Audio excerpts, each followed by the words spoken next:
Okay, let's start with a big one. What if you could take everything that makes you, well, you, all your thoughts, your memories, that weird sense of humor, and just upload it to a server? I know, it sounds like something straight out of a sci-fi movie, but this is a future that some really smart people, scientists, philosophers, are taking incredibly seriously. So just imagine this for a second. You've lived a long, full life, you've seen it all, done it all, and now you're at the end. The final moments are here.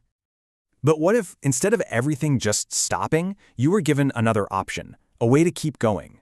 What if we had a process, maybe something called whole brain emulation, where every single neuron, every synapse, could be scanned and perfectly copied into a digital system?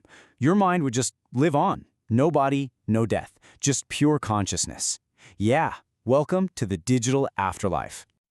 Now, the promise of a technology like this is it's staggering. We're not just talking about changing our lives, we're talking about rewriting the fundamental rules of what it means to be human. Once you're uploaded, all the limitations of biology just sort of evaporate. You'd never get older, you'd never get sick, you could learn a new skill in a matter of seconds, work on some incredibly complex problem without ever needing to sleep, and explore virtual worlds limited only by what you can dream up. And this, of course, leads to the biggest change of all, mortality. The one thing that connects every single human being would no longer be a given. It would just become a choice. But hold on, before we all sign up for digital heaven, there's a huge philosophical problem, a real catch that gets to the very core of who we think we are. So here's the crucial question. When your mind is copied to that computer, does your consciousness actually transfer, or is it just duplicated? Think about it. If your original biological body is still alive, even for a moment, there are now two of you. So, who gets to be you? Who has the right to your name, your family, your whole life? Philosophers actually have a name for this. They call it the persistence problem. It's this ancient puzzle about identity and how we know that something or someone is the same thing as it changes. To really get it, let's look at a famous thought experiment. All right, imagine the legendary ship of Theseus. Over many years, as its wooden planks start to rot, they're replaced one by one, until eventually not a single original plank remains. So, is this restored ship still the ship of Theseus? Now here's the twist. What if somebody collected all of those old, discarded planks and reassembled them? Now you've got two ships, so which one is the real one? This is the exact problem we face with an uploaded mind. To really untangle this, we need to be a little more specific about what we even mean when we say the same person. And philosophy actually gives us a couple of really useful concepts to work with here. First up, there's what's called numerical identity. This is pretty simple. It's just about being one and the same, singular thing. There's only one of you. You are numerically identical with yourself. And that's it. It's about being the original. And then you have qualitative identity. Now this is about two separate things that are perfect duplicates. So think of two brand new phones right off the assembly line. They have all the same qualities, they're exactly alike, they are qualitatively identical. But they are obviously not this same single phone. They're two different objects. And this brings our whole dilemma into really sharp focus. When you upload your mind, are you getting numerical identity, a true continuation of you?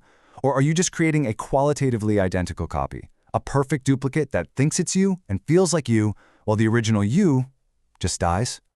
You know, this whole debate kind of forces us to take a step back and ask an even deeper question, one that people have been wrestling with for centuries. Because really, before we can even decide if consciousness can be copied or transferred, we have to figure out what it actually is. Is it some kind of ghost in the machine, or is it just the machine itself? Okay, now this chart might look a little complicated, and honestly, that's because it is. This maps out all the major philosophical theories about the mind. You see all these different paths leading to ideas like substance dualism or physicalism. But the main thing to get here is that depending on which theory you think is right, mind uploading is either totally possible or a complete fantasy. Let's just boil it down to the two biggest ideas. So, on one side you have substance dualism. This is the classic idea that your mind, or your soul, is something non-physical that's separate from your physical brain. For a lot of people, this is a spiritual belief, and if it's true, well, then uploading the data from your brain would be useless. You'd leave the real you, your consciousness, behind. But on the other side, you have physicalism. This is the idea that the mind is simply what the brain does. It's all a product of physical stuff. And if that's true, then, in theory, if you could perfectly copy those physical processes, you could perfectly copy the mind.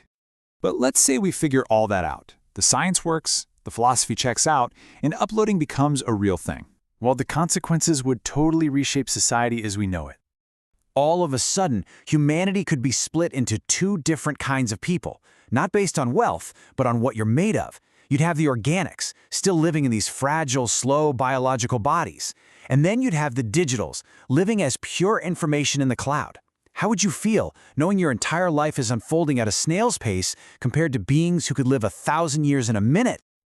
And what about our deepest emotions? Sure, a digital mind could simulate feeling love or grief, but if the actual pain of loss, the sting of a broken heart, can just be edited out with a line of code, do those feelings still mean anything? What happens to the human experience when all of our suffering becomes optional? It really makes you wonder if our limitations are actually what give our lives purpose. I love this quote, "Sometimes meaning comes from endings." If we become beings without limits, without the fundamental truth that our time is short, does life lose its meaning? Ultimately, thinking about uploading our consciousness forces us to face maybe the biggest question there is. What is it that really makes us human? Is our essence tied to these fragile, temporary bodies that feel joy and pain and are always reminded that they won't last forever? Or is our true self just in our minds, in these patterns of thought and memory that could, just maybe, go on and on? That's the trade-off we might all have to face one day.